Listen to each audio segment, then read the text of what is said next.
नमस्कार। बहुत बहुत स्वागत है आपका। आप देख रहे हैं गो ब्लॉग्स और मैं हूं आपके साथ भास्करानंद डोभाल। दोस्तों, एक मेल हथेली हमारे सामने है और इसमें एक सफल राजयोग आपकी हथेली में बना हुआ है, जिसका फल आपको वर्तमान में भी मिल रहा है और आगे भी बहुत अच्छे रूप में मिलेंगे। लेकिन केवल एक चीज़ का ध्यान रखना है कि जल्दबाजी में कोई फैसला नहीं करना है। ये नुकसान देने वाला हो सकता है, इसकी संभावना ज़्यादा है। जल्दबाजी में निर्णय नहीं लेना है। बड़ा एनालिसिस करके, बड़ा सोच विचार करके आप अगर निर्णय लेते हैं तो यकीन मानिएगा जीवन में ये राजयोग आपको उच्चतम से भी उच्चतम शिखर पे पहुंचाएगा। निश्चित रूप से ईश्वर की बहुत बड़ी कृपा है। और आपकी हथेली के अनुसार स्पष्ट तरीके से देखें तो भगवान शंकर और माँ आदि शक्ति, ये आपके एलिमेंट्स के आधार पे कहें, आपके पंच तत्व के आधार पे कहें, और आपकी शारीरिक और आपकी मानसिक स्थिति के आधार पे कहें तो आपके इष्ट देव भगवान शंकर हैं, वो त्रिपुरारी हैं और माँ आदि शक्ति की कृपा भी आपके ऊपर है। सबसे पहले इसी चीज़ को जानते हैं कि आपके एलिमेंट क्या कह रहे हैं कि किसकी शरणागति अगर आप चले जाते हैं तो क्या फल आपको मिलेगा। ये भी देखते हैं किन ग्रहों का प्रभाव ज़्यादा रहेगा और क्या चीज़ वो देंगे। आपकी हथेली में अब स्पष्ट रूप से देखिएगा, इसमें कुछ कहने की ज़रूरत नहीं है, आप सुंदर देखिएगा। आपकी हृदय रेखा आचार्य बृहस्पति से युक्ति बना रही है। ये बड़ा सबसे बड़ा संयोग है कि आपकी जो सबसे महत्वपूर्ण रेखा है हृदय की लकीर, ये देवताओं की गुरु बृहस्पति से युक्ति बना रही है और बनाने की दिशा में बहुत ज़्यादा अग्रसर है। दूसरी बात देखें, आपकी मस्तिष्क की रेखा स्पष्ट तरीके से है, आपकी बौद्धिक स्तर को बता रही है कि अत्यंत श्रेष्ठ है और इस पे निम्न मंगल का बहुत ज़्यादा प्रभाव पड़ रहा है, जिसके प्रभाव के चलते ओवर कॉन्फिडेंस ज़्यादा आ सकता है, जल्दबाजी में फैसला ले सकते हैं और कहीं ना कहीं क्योंकि ये पराक्रम है, व्यक्ति जो है पराक्रमी रहता है, व्यक्ति के अंदर जो कॉन्फिडेंस लेवल है वो बहुत बड़े लेवल का रहता है मंगल के प्रभाव के कारण। नीचे चंद्रमा का और मंगल का ही प्रभाव पड़ रहा है। चंद्रमा सोचने की शक्ति को बढ़ाता है, कल्पना की शक्ति को बढ़ाता है, तो आपका बौद्धिक स्तर अत्यंत श्रेष्ठ है, ये बता रहा है। यहाँ पे जीवन की रेखा इस तरह से जारी है पीछे की तरफ, लेकिन चंद्रमा का ज़्यादा प्रभाव पड़ रहा है। आपकी जीवन की रेखा बता रही है कि परिवार के प्रति समर्पण की भावना रहेगी, धार्मिकता बहुत ज़्यादा रहेगी, जैसे जैसे उम्र बढ़ेगी अध्यात्म के क्षेत्र में विकास करेंगे। और ये स्थिति भी आ सकती है कि कल क्या घटित होने वाला है आपको उसका आभास पूर्ण रूप से हो जाए। निरंतर उन्नति तो करेंगे लेकिन उतार चढ़ाव भी बना रहेगा, उतार चढ़ाव भी बना रहेगा और ये उतार चढ़ाव जीवन काल के 65वें वर्ष तक चलेगा। माने अच्छी उन्नति करेंगे लेकिन कहीं ना कहीं उसके पीछे बड़ी मेहनत रहेगी, ये भी दिखाई दे रही है, लेकिन चीज़ें बहुत अच्छी रहेंगी। करियर और धन की रेखा इस तरह से जाती हुई दिखाई दे रही है भाग्य स्थान पे। अब यहाँ पे एक एम का अक्षर बन रहा है। ये अक्षर साफ सुथरी स्थान में कह रहा है कि निश्चित रूप से आपके जो इष्ट देव हैं वो भगवान शंकर हैं, निश्चित रूप से।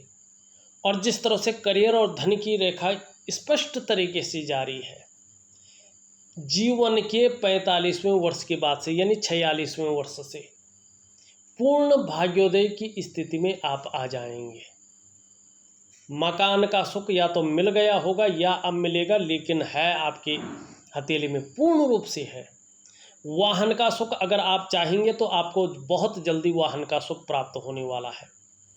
अपने व्यापार का सुख अगर नहीं हुआ है तो आपको, चाहे आप कितनी भी बड़ी नौकरी कर रहे हैं, आपको फिर भी अपने व्यापार का सुख होगा। ये 3 सुखों से ये रेखा आपको युक्त करेगी, भोग करवाएगी। क्यों? क्योंकि भगवान शंकर आपके इष्ट देव हैं और जब भगवान शंकर इष्ट देव हैं उनकी शरणागति पूरी तरह से चले जाएंगे, अपने को समर्पण कर लेंगे, तो क्या प्रभाव पड़ेगा? ये अंगूठा है, इसके नीचे का जो ये भाग है ये शुक्र का पर्वत है। समझने की कोशिश करें। ये दैत्यों के गुरु हैं, भगवान शंकर के शिष्य हैं। और गुरु की बात कोई टालता है? हमारी ज्योतिषीय परंपरा हो, भारतीय संस्कृति हो या हमारे प्रोफेशनल लाइफ हो, गुरु की बात कोई नहीं टालता है। तो ये जो हमारे जीवन में द्वितीय गुरु हैं आचार्य शुक्राचार्य जी, दैत्यों के गुरु हैं लेकिन भगवान शंकर के शिष्य हैं, उनकी आज्ञा का पालन करते हैं। और देखिएगा, प्रेम सुख और ऐश्वर्य के बारे में यही पर्वत बताता है। ये हमारे जीवन में आकर्षण है, सौंदर्य है, वासना है और प्रेम के महत्व को दिखाता है। हर कार्य ऐसा व्यक्ति औरों की बजाय बेहद नाजुकता से करता है, बड़ी खूबसूरती के साथ करता है अपने काम को। दयालु होता है, उदार दिल वाला व्यक्ति होता है, कई बार खुले दिल से खर्च करने वाला व्यक्ति भी ऐसा व्यक्ति होता है। और देखिएगा, भगवान शंकर के शरणागति जाने पे ये स्वयं ही आपका काम करने बैठ जाएंगे। तो शुक्र जितना आपके प्रति उदार दिल रखेगा, यकीन मानिएगा, ये जब मजबूती अवस्था में आपको फल देने बैठ जाएगा, आपका शुक्र बहुत बेहतर हो जाएगा। शुक्र बेहतर है, लेकिन भगवान शंकर की ज़्यादा कृपा हो जाए तो ये एक्टिव हो जाएंगे। आपके पास ग्लैमर निश्चित रूप से होगा, चमक होगी आपकी, नाम और यश होगा, चकाचौंध रहेंगे। अपने को मेंटेन रखना, अपनी पर्सनैलिटी पर विशेष ध्यान देना, अपने को सज संवर कर रखना, नई चीज़ों के प्रति रुझान रहना, ये चीज़ बहुत ज़्यादा रहेगी। और एक सुखद जीवन व्यतीत करवाएगा ये, क्योंकि सुखों का मालिक यही है। चाहे शारीरिक सुख हो, चाहे मानसिक सुख हो, दाम्पत्य जीवन का सुख हो, एक लग्जरियस का टेस्ट हो, ये करवाता है। और व्यक्ति को कहीं ना कहीं लुक वाइज में उसका प्रेजेंटेशन सबसे अनोखा रहता, अलग रहता है। 10 लोगों में ऐसा व्यक्ति चल रहा हो तो अलग से उसके व्यक्तित्व तो उसकी पर्सनैलिटी अपनी ओर खींचती है। मुस्कान ऐसे लोगों की ज़बरदस्त हो जाती है, दूसरों को आकर्षित करने वाली क्षमता रहती है और ऐश्वर्य से युक्त हो जाते हैं। तो भगवान शंकर के अगर पूर्ण शरणागति जाते हैं तो शुक्र आपका अच्छा होगा, तो ये चीज़ें करेगा। हथेली में रेखाएं भी जारी हैं, अपने कार्य के प्रति जुझारूपन भी दिखाई दे रहा है। जिस कार्य को हाथ में लेंगे, जब तक पूरा नहीं होगा तब तक जो है उस कार्य को छोड़ेंगे नहीं। अब दूसरी चीज़ देखिएगा, यहाँ पे ये हैं जो ये चंद्रमा है, ये मन के मालिक हैं, भगवान शंकर के ये गण हैं और 70% हमारे जीवन को बदलने की ताकत रखते हैं। ठीक है ना? शरणागति जब चले जाएंगे, अपने को समर्पण कर लेंगे, तो ये भाग गण अपने आप अच्छी स्थिति में आएगा। अभी थोड़ा अनबैलेंस है, और जब ये अनबैलेंस होता है तो क्या होता है, कहीं ना कहीं मन कभी कभी गड़बड़ रहता है। मानसिक परेशानी से व्यक्ति थोड़ा ग्रसित रहता है, चाहे आंशिक रूप से रहे। कई बार भावुकता ज़्यादा आ जाती है, बात बात पर आंख से आंसू भी निकल आते हैं, या व्यक्ति इमोशनली परेशान हो जाता है। कई बार ऐसी स्थिति आती है, मन खराब सा रहता है, मन अच्छा नहीं रहता है। और जैसे जैसे उम्र बढ़ती है, जो डाइजेस्टिव सिस्टम है वो अनबैलेंस होने बैठ जाता है। कई बार ऐसी स्थिति आने पे माँ का सुख पूर्ण रूप से प्राप्त नहीं होता है और नींद आने में दिक्कतें आती हैं। लेकिन जब भगवान शंकर की पूर्ण शरणागति जाएंगे तो उनके गण अपने आप उनकी आज्ञा का पालन करेंगे। क्या होगा, मानसिक रूप से बहुत ज़्यादा मजबूती आ जाएगी, कॉन्फिडेंस लेवल आपका बहुत ज़्यादा बढ़ जाएगा। केवल भगवान शंकर की भक्ति करने से अपने आप ये ग्रह नक्षत्र ठीक होंगे। शरीर में कितनी भी परेशानी हो फिर भी मन मजबूत रहेगा। और चंद्रमा जितना आपका मजबूत होता जाएगा आपकी भक्ति के कारण, पाचन तंत्र भी मोटे तौर पर उतना ही अच्छा रहेगा। शरीर का हार्मोनल सिस्टम भी बढ़िया होता जाएगा। और चंद्रमा अच्छा हो जाता है तो व्यक्ति क्रिएटिव ज़्यादा रहता है। चंद्रमा बढ़िया हो जाता है तो माँ का सुख मिलता है, माँ होती है किसी की। तो चंद्रमा हथेली में जितना बेहतर हो, चंद्रमा हथेली में जितना खूबसूरत हो, चंद्रमा हथेली में जितना सुंदर हो, सकारात्मक सोच उतनी अच्छी रहती है। छल कपट से व्यक्ति दूर रहता है और महिलाओं का, ऐसे लोगों का सहयोग मिलता है जीवन में। अब तीसरी चौथी चीज़ें देखें। भगवान शंकर की पूर्ण शरणागति जाने पे मिडिल फिंगर के नीचे का ये जो भाग है, इसको हम कहते हैं भाग्य स्थान, शनि। शनि क्या है? शनि भी भगवान शंकर के शिष्य हैं। शनि उनको पाना चाहते हैं, ये गुरु हैं भगवान शंकर शनि के। और शनि भाग्य स्थान है, न्याय का देवता है, आपके कर्मों पे सीधा सीधा नज़र रखने वाला होता है। भाग्य का कितना साथ मिलेगा ये शनि के ऊपर निर्भर है।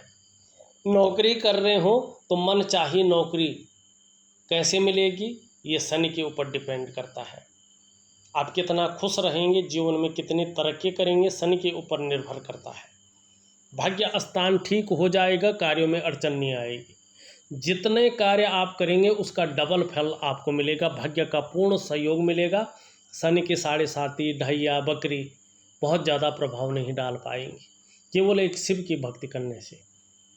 एक और चीज़, ये स्थान है और इस स्थान को कहते हैं सूर्य का स्थान। अब सूर्य क्या है आप लोगों को पूरा पता है। यहाँ पे देखिएगा, एक तो इस तरह से जो है और एक इस तरह से जो है, दो दो त्रिकोण हैं, दो रेखाएं हैं सूर्य पे। सूर्य पे दो रेखाओं होने का मतलब होता है व्यक्ति को पुत्र का सुख मिलता है, व्यक्ति को यश मिलता है, मानी जान पहचान, व्यक्ति की जो एक तरह से होता है ना नेम फेम, वो मिलता है ऐसी स्थिति में। और विपुल संपत्ति की प्राप्ति होती है। और ये भगवान शंकर की जो तीसरे नेत्र है ना, यही है, कहते हैं ना भगवान शंकर त्रिनेत्रधारी है। दो नेत्र बंद रहते हैं, एक खुला, अगर खुल जाए तो भस्म हो जाता है। ये तीसरा नेत्र सूर्य है, भगवान शंकर का तीसरा नेत्र सूर्य है। ईश्वर की पूजा करेंगे तो उनका नेत्र अच्छा फल देगा। और ये ऊर्जा का कारक है, हमारे जीवन में सब कुछ इसी के ऊपर निर्भर है। प्राण है ज्योतिष का भी, भौतिक जगत का भी। तो क्या होगा, दोनों रेखाएं प्रबल रूप से उभर आएंगी। पुत्र का सुख बहुत अच्छे रूप में मिलेगा जीवन काल में, यश मिलेगा, कामों में यश मिलेगा, नेम फेम मिलेगा, पहचान बनेगी और विपुल संपत्ति का लाभ मिलेगा। भगवान शंकर की भक्ति करने से सूर्य अपने स्थान में आ जाएंगे। और इधर देखिएगा आप, दो त्रिकोण बने हैं। सूर्य पर्वत पर त्रिकोण निशान होना व्यक्ति को बुद्धिमान बनाता है। ऐसे जातक कला के पारखी और सिद्धहस्त होते हैं।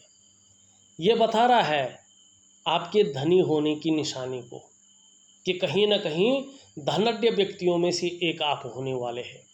और यकीन मानिएगा, एक समय ऐसा आएगा कि करोड़पतियों की सूची में आप अपना स्थान बनाएंगे। चाहे पैतृक रूप से निर्धन है, आर्थिक संपन्न कतई भी नहीं है, लेकिन फिर भी अपनी प्रतिभा के बल पे, अपने पौरुषत्व के बल पे, अपनी मेहनत के बल पे बहुत अधिक धन और प्रसिद्धि बहुत बड़े रूप में कमाएंगे, सिर्फ एक भगवान शिव की भक्ति के लिए करने से। क्योंकि आपके ग्रह नक्षत्र के हिसाब से, आपके एलिमेंट के हिसाब से भगवान शंकर आपके शिष्य, उसको कहते हैं हम इष्ट देव हैं, ठीक है ना। अब यहाँ पे देखिएगा, चीज़ें हमने बता दी हैं। एक दो ग्रह छोटे हैं मंगल और बृहस्पति का, उसको भी देख लेते हैं। मंगल देखिएगा, दोनों मंगल आपके बहुत बेहतरीन है, पराक्रम दे रहे हैं, एनर्जेटिक स्वभाव देते हुए दिखाई दे रहे हैं यहाँ पे, तो ये तो बहुत अच्छी चीज़ है। वहीं आपका बृहस्पति अगर देखें, थोड़ा सा शनि की तरफ जो है ढल रहे हैं और उठे हुए हैं। अच्छे भोजन की चाह रखने वाला व्यक्तित्व है आपका, लेकिन आने वाले समय में सांसारिक सुख आपको मिलेगा, पारिवारिक सुख आपको मिलेगा। उंगलियों में ऊपर की ओर लगातार रेखाएं हैं, जो आपके फ्रेंडली नेचर को बता रहा है, आपके व्यवहार कुशलता को बता रहा है कि दोस्ताना व्यवहार आपका जो है जीवन में अपने नज़रिए से दूसरों के प्रति रहता है। यहाँ पे ये उंगली पूरी तरह से झुकी हुई है मिडिल फिंगर की तरफ। धार्मिक भावनाएं बड़े रूप में है। ईश्वर में पूर्ण विश्वास है आपको और हमेशा ये विश्वास जो है आपका बना रहेगा। शनि की उंगली पूरी तरह से झुकी हुई है इस तरफ। थोड़ा सा ज़्यादा मेहनत, ज़्यादा परिश्रम करने के बाद ही सफलता की प्राप्ति होगी। शनि के प्राकृतिक गुण हैं। ये उंगली पूरी तरह से झुकी हुई है इस तरफ। यकीन मानिएगा, यश पाने की इच्छा, नेम फेम पाने की इच्छा बहुत बड़ी है और इसके बीच में गैप है। ये शनि के नेगेटिव प्रभावों में वृद्धि करता है। जब शनि के साढ़े साती हो, ढैया हो, शनि बकरी स्थान में हो, रुष्ट स्थान में हो, तो कहीं ना कहीं उसका इस्तेमाल ज़्यादा वो करता है, आपको उसका प्रभाव ज़्यादा आप पे पड़ता है। इस प्रकार की चीज़ें भी यहाँ पे साफ दिखाई दे रही हैं। और इससे बड़ी, इससे छोटी ये उंगली है, तो ये बता रहा है कि कहीं ना कहीं हिम्मती स्वभाव है और यशस्वी होंगे। मान सम्मान प्रतिष्ठा आपके समाज में बनी रहेगी। ये उंगली भी पूरी तरह से झुकी हुई है। इसकी तरफ धन कमाने की ललक हमेशा बनी रहेगी, इस ओर इशारा कर रही है। पहले पौरवे तक लगभग पहुंच रही है, थोड़ा टच करने पे है। तो कहीं ना कहीं जो है, या तो व्यापारी वर्ग का व्यक्ति होगा, नौकरी करेंगे तो अधिकारी वर्ग के व्यक्ति रहेंगे, श्रेष्ठ सफलता को हासिल करेंगे और अपने बलबूते पे ही कुछ करने वाला यहाँ पे जो है व्यक्तित्व तो आपका दिखाई दे रहा है। ये इसके बारे में हमने बता दिया है। आचार्य बृहस्पति से ये संबंध बना रहा है। निश्चित रूप से आने वाले समय में, विशेषकर 46वें वर्ष से तो देखिएगा, चाहे आप व्यापार करें, नौकरी करें, कोई और काम करें, समाज में एक श्रेष्ठ जीवन आपका व्यतीत होगा। इस ओर जो है ये इशारा कर रहा है। वहीं आप देखेंगे एक रेखा आपकी इस तरह से आ रही है और शनि पे जा रही है। ये रेखा राहु की रेखा है। ये रेखा 48 से लेके 54 के बीच में फलादेश देगी। निश्चित रूप से कहीं ना कहीं धन में बहुत बड़ी वृद्धि को ये, या ज़्यादा, एक से ज़्यादा स्रोतों को ये जन्म देगी। इस रेखा से एक रेखा निकलकर इस रेखा में जा रही है, हृदय रेखा में मिल रही है। ऐसा सेल्स और मार्केटिंग के गुण आपके अंदर आने वाले हैं कि उसका फायदा आपको मिलेगा। विवेकवान व्यक्तित्व को जन्म देगा और अपने काम को पूर्ण करने के लिए ऐसा स्वरूप बना लेंगे कि दूसरों को भावुक करके उसका भी आप इस्तेमाल कर लेना जानेंगे। यहाँ पे एक रेखा इस तरह से बन रही है। कहीं ना कहीं भूमि से संबंधित लाभ आपको होने की बहुत बड़ी प्रबल संभावना है। जीवन रेखा के बारे में हमने बता दिया है। अंत में एक रेखा इस तरह से यूँ जारी है। ये व्यापार की रेखा है। आपके अंदर व्यापारिक गुणों में भारी वृद्धि करती हुई दिखाई दे रही है, लेकिन थोड़ा सा जो है, जो डाइजेस्टिव सिस्टम है आपको उसके प्रति ध्यान रखिएगा। पेट की भी कहीं ना कहीं संभावनाओं को जन्म दे रहा है। मछली का चिन्ह बन रहा है केतु पे। धार्मिक भावनाएं बहुत ज़्यादा रहेंगी। जैसे जैसे उम्र बढ़ेगी, अध्यात्म के क्षेत्र में विकास करेंगे और कल क्या घटित होने वाला है इसका जो है आभास पहले से ही हो सकता है। इसकी संभावना ज़्यादा है और कहीं ना कहीं यात्राओं का लाभ आपको मिलेगा। पैतृक संपत्ति होगी तो उसका अच्छा खासा लाभ जो है मिलने की संभावना को ये जन्म देता हुआ दिखाई दे रहा है। यहाँ पे जो है 45-46वें वर्ष में जहाँ बहुत बड़ी उन्नति की और कुछ ना कुछ दिखाई दे रहा है, वहीं रिश्तों के प्रति थोड़ा सा जो है, घर परिवार या रिश्तों में कहीं ना कहीं कुछ सोचना गलत भी आ सकती है। इस ओर जो है थोड़ा सा सचेत रहें या अपने स्वास्थ्य के प्रति थोड़ा सा सचेत रहने की यहाँ पे 45वें और 46वें वर्ष में आवश्यकता है। बहुत बड़ी कोई चीज़ नहीं है। हाँ, सफलता बहुत बड़ी है, ये यहाँ पे दिखाई दे रहा है। भगवान शंकर की पूर्ण शरणागति जाने पे विघ्न बाधाएं अपने आप दूर हो जाएंगे। अगर देखा जाए तो मैंने आपकी पूरी हथेली का विश्लेषण करके और विस्तार पूर्वक जो है आपको बता दिया है। उपाय में विधिवत तरीके से आपको भेज रहा हूँ, करने की आप पूर्ण कोशिश करिएगा। निश्चित तौर पे जो है आपको उसका फलादेश जरूर मिलेगा। यहाँ पे थोड़ा सा अगर हम देखें, आपका मणिबंध में बहुत सारी रेखाएं यहाँ पे दिखाई दे रही हैं और आपको योग ध्यान की एक क्रिया में दे रहा हूँ, उसको जरूर करिएगा। क्योंकि ये रेखाएं जब ज़्यादा होती है तो मन में ये चिंताएं देती हैं, लगातार चिंता, कोई ना कोई चिंता बनी रहती है और हल्के रूप में संघर्ष भी रहता है। अपना ये रेखाएं पूर्ण फलादेश नहीं दे पाती हैं। तो योग ध्यान क्रिया के द्वारा ये सभी चीज़ें ठीक हो जाती हैं। आपने एक सवाल पूछा था, मैं ऑडियो के माध्यम से उसके बारे में आपको बता रहा हूँ और आप मुझे दोबारा पूछिएगा उस हिसाब से, क्योंकि वो सवाल मैं पूरी तरह से समझा नहीं हूँ। तो ऑडियो के माध्यम से मैं बता रहा हूँ, आप दोबारा बताइएगा तो मैं उसका आंसर आपको दे दूँगा। और आपकी हथेली में कुछ ऐसा रह गया हो जो आपकी समझ में ना आया हो तो मुझे आप व्हाट्सएप पे ऑडियो मैसेज डाल दीजिएगा, मैं बता दूँगा। फिलहाल मैं उपाय आपको विधिवत तरीके से लिख करके और ऑडियो के माध्यम से भेज रहा हूँ, करने की कोशिश करें, बहुत अच्छा लाभ आपको प्राप्त होगा। इस वीडियो में बस इतना ही। एक नई वीडियो के साथ पुनः उपस्थित होऊंगा, तब तक के लिए नमस्कार।